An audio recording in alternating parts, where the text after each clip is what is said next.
The Hong Kong artist who goes under the pen name Arto has a history of tackling sensitive subjects.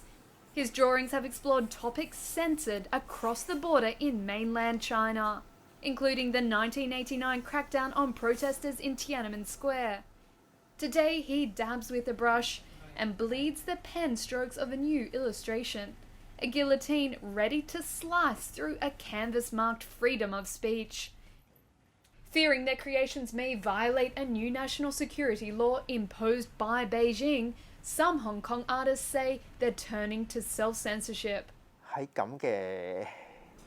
I'm pretty pessimistic on the creative front. A lot of art usually challenges the traditional ways or criticizes social values. What if artists accidentally cross that red line and the space keeps getting smaller? The law enacted in June punishes subversion, secession, terrorism, or collusion with foreign forces with up to life in prison. Critics say it effectively crushes wide-ranging freedoms, while the city government said in a statement to Reuters that the new law upholds the principles of respecting and protecting human rights.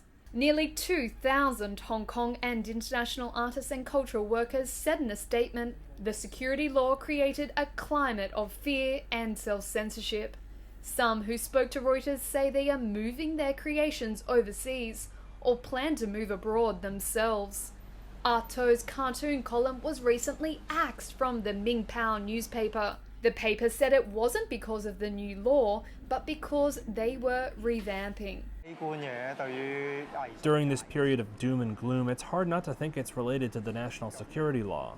Ending my series, I'm definitely not in a good mood. This is the scary thing about the national security law. It's white terror. Hong Kong's government has ambitions for the city to rival Paris or New York in the art scene. In its statement, the government also said that, quote, art practitioners need not worry as long as they do not contravene the offences as defined under the law, and that, quote, the legitimate rights of Hong Kong citizens to exercise their freedom of speech, such as making general remarks criticising government policies or officials, should not be compromised. Nevertheless, since the law, pro-democracy protest art has been taken down. A protest anthem has been banned in schools, and pro-democracy books have been taken off library shelves. Despite anxiety over the law, Arto remains defiant.